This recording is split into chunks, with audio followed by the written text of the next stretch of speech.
From Australia, this is the Wireless Institute of Australia with the weekly news service. This broadcast is in text, audio and video and is accessed on WIA.org.au. And it is the national news for week commencing March 14 in the good year 2021. Back in December, the Radio Communications Legislation Amendment, or the Reform and Modernisation Act 2020, received royal assent, amending the Radio Communications Act of 1992. The Modernisation Act is part of the Australian Government's response to the recommendations of the 2015 Spectrum Review. Amendments made by the Modernisation Act include adding flexibility to the way ACMA manage spectrum, provide greater clarity to licensees, simplify and streamline spectrum management and planning processes, ensure that spectrum management is fit for purpose in a challenging dynamic environment. The provisions of the Modernisation Act are due to come into force June 17, 2021. In WIA National News this week, we'll be hearing from VK3GTV, VK2LAW, VK4FUQ, our last 4 of the 8 WIA board candidates, John Moyle Manager, VK4AE, and WIA Vice President Lee Moyle. Good morning from Lee Moyle, VK3GK, WIA Vice President. 2 important topics this morning. Firstly, the director elections and the distribution of ballot papers should already be heading out to our members, inserted within your AR magazine for delivery via Australia Post. Those financial members who do not receive AR magazine in hard copy will see the ballots in the normal Australia Post mail deliveries. The WA board has discussed potential delivery and return mail delays due to several issues, the main one being COVID affecting the Australia Post mail service. Most affected are our members in regional Australia and especially those residing in Western Australia who experience extreme postal delays, and so the initial closing date of March the 27th has been extended out to potentially April the 9th. These changes are reasonable and accommodating as Section 14.1 of the WA Constitution states. 14.1 Election of Directors. Election of Directors shall be conducted before each annual general meeting by postal ballot or electronic means in accordance with the WIA ballot regulations as amended by the board from time to time. So once these ballots are received, please read the candidates' bios and vote accordingly as per the instructions, then returning your completed ballot paper within the envelope provided. Make your vote count for the prosperous future of your WIA. Next is a very important announcement, and I encourage all to participate if they can tomorrow evening. WIA communications on the ACMA consultation, something different.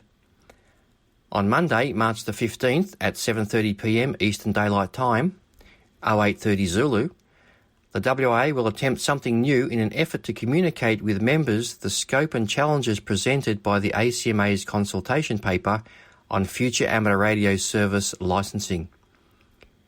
Members of the board and the Spectrum Strategy Committee will be appearing live on the Ham Radio DX YouTube channel. The aim is to provide a forum where the findings of the committee so far can be presented, but also provide an opportunity for questions and answers to be exchanged with the members and the wider amateur community. The WIA will discuss the 3 options and why it is recommending the option it is. We will also explain ways that the risks of the ACMA's proposals could be mitigated to the benefit of both the amateur service and the ACMA. During the 45-minute session, there will be time for questions via the YouTube chat feedback channel. Questions can also be submitted ahead of time via email to spectrum@wia.org.au. Please note that channel will be moderated, and only questions directly related to the submissions will be accepted. We also ask that people be respectful and understand that we will not be commenting on the positions of others. This is about the WIA's position and making sure people are clear on what we have found and what the next steps are going to be. The WIA will in particular introduce the next steps that need members to take into their consultation process. We look forward to seeing you on YouTube on Monday night. This is Lee Moyle, VK3GK, WIA Vice President for WIA News. On the education scene, In Tasmania, REAST's next foundation training and all licence assessment day will fall Saturday, March 27. And you can grab your copy of the foundation licence manual from the Caltech service station in Moona. But please let Reg VK7KK from REAST know as soon as possible that you're going along. This is the WIA News, and don't forget our 3 W's. Wash your hands, wear a mask, and watch your distance. Now, international news with Jason, VK2LAW. Hello, and we begin this week with news from IARU Region 1. France announces ham radio exam changes. After 8 years of waiting, a new amateur radio decree has finally been published in the French government official journal, with the most significant change, the way amateur radio exams are marked. The marking was unusual. 3 points were given for each correct answer, but 1 point was deducted for each wrong answer. France is now adopting the system used around the world of 1 point for a correct answer and 0 points for a wrong answer. To pass, a candidate will need to get 50% or more of the questions correct in both the rules and regs and technical theory parts. France has only one amateur radio exam, which is the equivalent of the CEPT HAREC, or all 3 UK exams combined. The French HAREC exam comprises 40 questions to be completed in 45 minutes. 15 minutes are allowed for the 20 rules and regulations questions, and 30 minutes for the 20 technical theory questions. New RSGB video demonstrates useful practical skills for new licensees. Have you passed your licence exams during lockdown? Would you like to learn some useful practical skills to help you make the most of your licence? Whether you're a new foundation, intermediate or full licence holder, the RSGB in Region 1 has created a series of 6 videos that introduce you to some of the most common amateur radio construction skills you'll need. You could construct a simple balun, tune a dipole using a nano VNA, or create an audio interface between your transceiver and your computer to allow you to send and receive data modes. You can see the trailer and 6 full videos on the RSGB YouTube channel or its website. Still with the RSGB, they announce record foundation exam passes. April 2020, the RSGB started handling bookings for remotely invigilated online foundation amateur radio exams that people could take in their own home. Since then, 3,000 people have passed the foundation. Prior to last April, only around 1,350 people would pass the foundation each year. The availability of exams to everyone, regardless of where they live, has led to a welcome upturn in numbers. To IARU Region 2, Bitcoin transfer via ham radio. A Bitcoin article describes how Rodolfo, Victor Echo 3 November Alpha Kilo, and Sam, Kilo Echo 8 Kilo Romeo X-ray, used amateur radio to transfer Bitcoin using JS8 call on 7.077 MHz. Read the full article at the link we like at wia.org.au and the text edition of this ham radio newscast. Brazil challenged regulators' lack of response. Brazil's Amateur Radio Society, LABRE, has told the nation's communications regulator Anatel that problems communicating with them and their website has been standing in the way of many who wish to operate legally on the ham bands. LABRE acknowledged that the recent introduction of online licence testing had eased some of the difficulties in getting on the air, but hams are now thwarted by the bureaucracy they face in order to complete the process. Excessive days waiting and a lack of communication from Anatel. LABRE says these difficulties have been reported by newly licensed amateurs as well as those qualifying for upgrades. To IARU Region 3, another achievement for explorer Richard Garriott. British-born Richard Garriott, Whiskey 5 Kilo Whiskey Quebec, has become the first explorer to have been to both poles, orbited the Earth, and reached the bottom of the deepest ocean. On February 28, 2021, he travelled to the bottom of the Mariana Trench. At 36,201 feet, the deepest oceanic trench on the planet.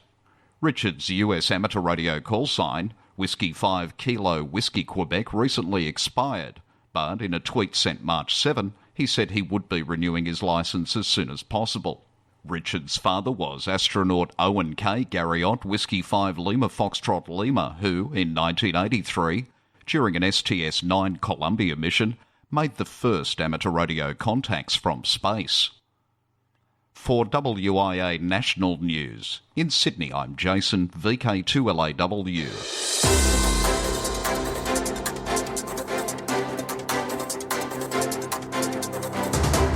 This is the home service of the Wireless Institute of Australia through VK1WIA. Now operational news with Felix, VK4FUQ. Hello there. This is the weekend of the Commonwealth Contest 13-14 March. Next weekend sees WIA John Moyle Field Day 2021. Dennis Johnson, VK4E Contest Manager for the John Moyle Memorial Field Day, joins us. This is a reminder that the contest will be held from 0100 UTC on Saturday, 20th of March, to UTC 0059 on Sunday, 21st of March 2021. The weather this summer has been almost friendly, with none of the catastrophic fires or areas of flash flooding like last year. Also, conditions are much less restricted than 2020 by the COVID-19, so requests by some club stations to be able to set up multiple home stations is disingenuous at best. It is less valid this year than last. Why should any club station be set up using multiple powerful home stations to be able to dominate or even blot out the band for lower-powered portable stations? The concept of a field day station is to set up and operate a station under less than ideal conditions. Why should not a club station set up a portable station at the local park or sporting ground with appropriate approvals from authorities? Why should not a single operator set up as a portable station in the car park near the local parts supplier? Consider the advertising potential for amateur radio. I consider the potential of attracting interested others as worth far more than the potential of creating a huge winning score in this contest. I leave these thoughts with you and look forward to see what happens when the logs are submitted. So best of luck in the contest. I will continue to keep the web page right up to date in the near future. Thank you very much. Thanks for listening. Thanks, Dennis. Now this contest is open to all VK, ZL and P2 stations. Other stations can participate, but only claim points for contacts with VK, ZL and P2 stations. All VK, ZL and P2 stations can claim points for all contacts with any ham station in the world, as long as valid serial numbers are exchanged. The CQ Worldwide SSB WPX Contest March 27-28.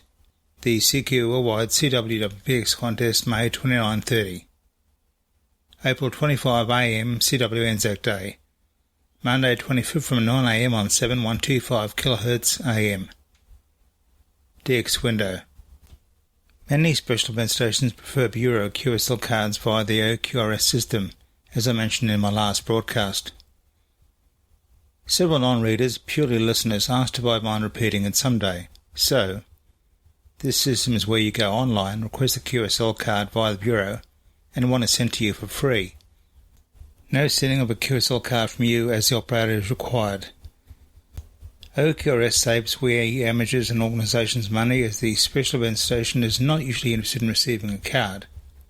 So, OQRS, request online, receive for free.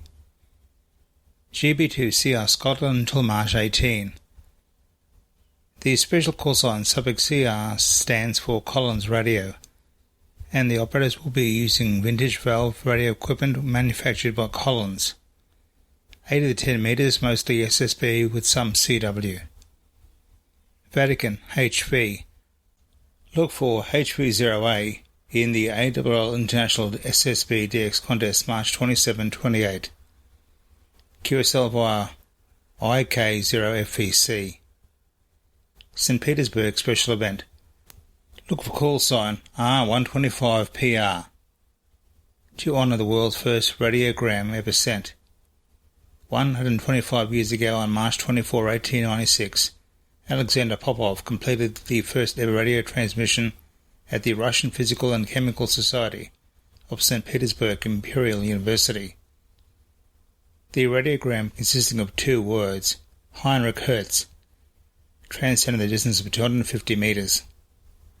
QSL via R1AU. Kenya, 5Z. Cato LA9PF will be QRV as 5Z4/LA9PF from Malindi, now until May, on 80 to 10 metres using SSB in various digital modes.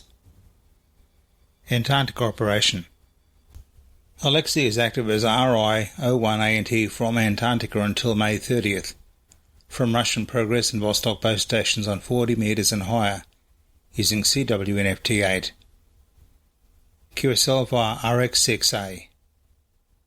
For VK1WIA National News, I'm Felix, VK4FUQ Inningham. Now, special interest group news with Cole, VK3GTV. And we're starting with adventure groups, Summits on the Air, Worldwide Flora and Fauna Program and other adventure groups. Whilst not originating the idea, Bob K0NR has been promoting the use of what's been touted as the North America Adventure Frequency. In the USA, the 2-metre FM calling frequency can get kind of busy, so many see that having an alternate frequency everyone knows about has value. Others say everyone congregates on 146.520 and probably would not monitor this adventure frequency of 146.580. SOTA activators say most will stay on the calling frequency they have now, so this new idea written up this week in amateurradio.com may never take off, but would clear and keep the calling frequency for its originally intended use. As a personal side note, I strongly recommend SOTA and Parks activators post alerts and spots on their respective websites and apps so everyone knows when you're operating and on what frequency. Worldwide Special Interest Groups, ATV, every pixel tells a story. In the French Chamber of Deputies this afternoon, Monsieur Daladier reviewed the history of the last-minute diplomatic attempts to avert hostilities. He began by paying a tribute to the efforts of the Italian government and went on to say that Poland was assured of help from the nations of free men. For several days, went on Monsieur Daladier, peace has been menaced by the arbitrary demands of Germany. Worth a viewing is a YouTube of Monitoring of BBC radio broadcasts 1941. In 1941, British Pathé produced a newsreel about the radio monitoring work carried out by the BBC. The newsreel said, "Many of you listen in to foreign broadcasts, and listening in Britain is free, but when you switch off, you needn't worry that what comes in over the air isn't being checked and reported to the right quarter. It is. The BBC has taken on many new jobs in wartime, and one of them is to keep a sleepless watch night and day on the broadcasts of the world. Every 24 hours we pick up and record something like 500,000 words from hundreds of different transmitters, friendly, neutral and enemy, in a score of different languages. This is done by our monitoring service working in close collaboration with government departments." Worldwide Special Interest Groups, ballooning. Well, things are certainly looking up for Mark, VK5QI, and members of the Amateur Radio Experimenters Group in Adelaide, having launched Horus 55, their high-altitude balloon, on the morning of March 7th, with a digital amateur radio TV transmitter as its payload. As the balloon soared skyward, it relayed its TV signal on YouTube in a live stream that was broadcast worldwide. Worldwide Special Interest Groups, Faith, QRM from the pulpit. The Irish Radio Transmitters Society report that IARU monitoring system in Region 1 was set up in 1972 and has in Ireland Michael, EI3GYB, who carries out this role for them. In his report for February, as well as the usual suspects, Michael details about a church radio in the west of Ireland which produced a lot of harmonics, from 28,390 to 28,470 kHz, and on several other frequencies due to a fault in the transmitter setup. The parish priest was made aware of the situation and advised to rectify the problems. The parish radio was silent for a couple of days and returned later without causing any more interference. Worldwide Special Interest Groups, Final Frontier. QO100 wideband transponder band plan and operating guidelines. Version 3, February 2021. The updated DATV, DVB-S2 band plan and guidelines are designed to enable the most efficient use of the QO100 wideband transponder for all amateur radio satellite users. The use of DVB-S2 as the most efficient transmission mode is advised. Additional information and graphics may be found at the link we like in the text edition of this broadcast. And in other space news, amateur radio on the International Space Station, ARIS, International Chair Frank Bauer, KA3HDO, reports that the ARIS team has been working closely with NASA and the European Space Agency to identify what may have caused what ARIS is calling a radio anomaly on January 27. The net result has been an inability to use the NA-1SS ham station gear in the ISS Columbus module. KA3HDO has asked that APRS users not send no-contact emails or social media responses, as this will overwhelm the ARIS team. But if you definitely hear the packet system working or are able to connect through it, let them know the date, time and grid square of the occurrence. Worldwide Special Interest Groups, Maritime. Maritime Radio Day is set for April. Colin Butler, writing an ICQ podcast, says the 10th anniversary of Maritime Radio Day, MRD, will take place from 1200 UTC April 14 to 2200 UTC April 15. The annual event commemorates nearly 90 years of wireless service for seafarers. Radio amateurs and shortwave listeners are welcome and should register in advance by April 1.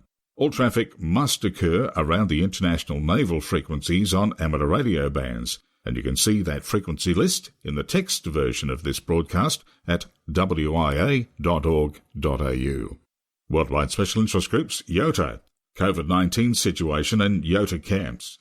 The IARU Region 1 Youth Working Group have said no youth events will take place before mid-June.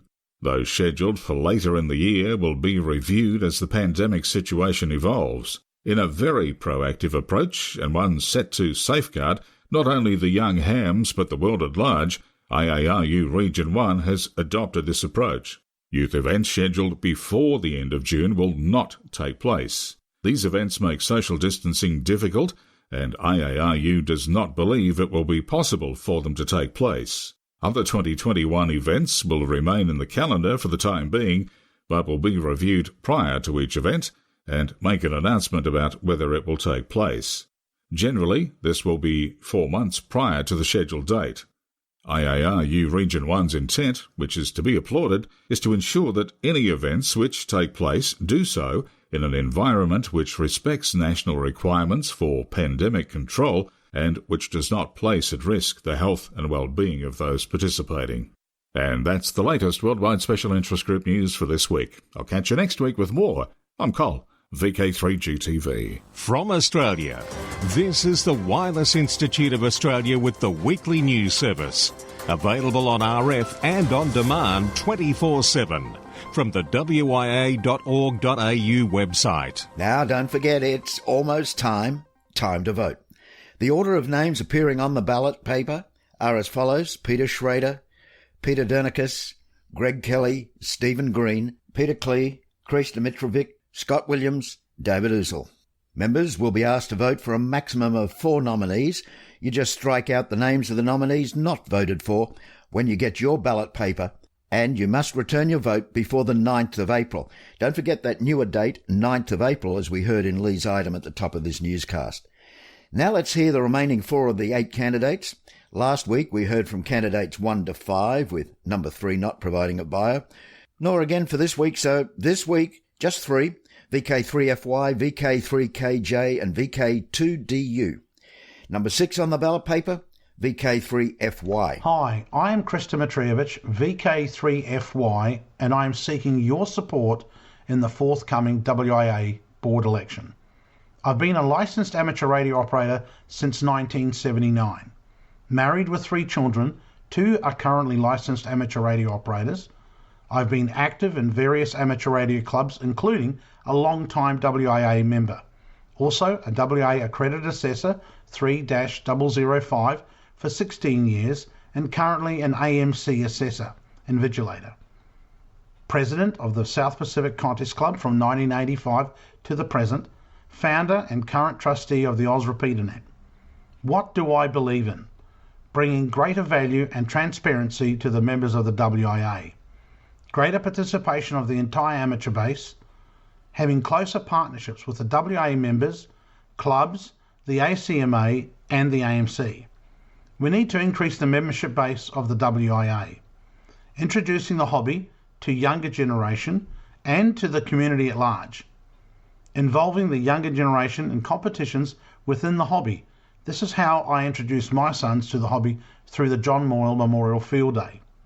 Amateur radio needs to be fun, not just to the current long-term hams, but also to those who will become the future of the hobby, the as yet to become hams. Providing education, technology, presentations and study materials to members and prospective future new amateurs. I look forward to serving the amateur radio community if given the opportunity. 73's Chris, VK3 Fox Yankee. Seventh candidate is current WIA member VK3KJ. Hi, this is Scott Williams, VK3KJ, and it's been a real honour to serve as a current director on the WIA board since being appointed in only June last year. In my short time as a director, I have realised there is much to do and achieve within the WIA to reinvent and rejuvenate the organisation into a truly contemporary thinking, member representative organisation that delivers real value to the members and is financially sustainable. It is so important we preserve the proud history of the WIA, but it's also vitally important that the WIA pivots from its current standing to become a far more professional, collaborative, customer-focused organisation that more broadly engages with all stakeholders within the amateur community.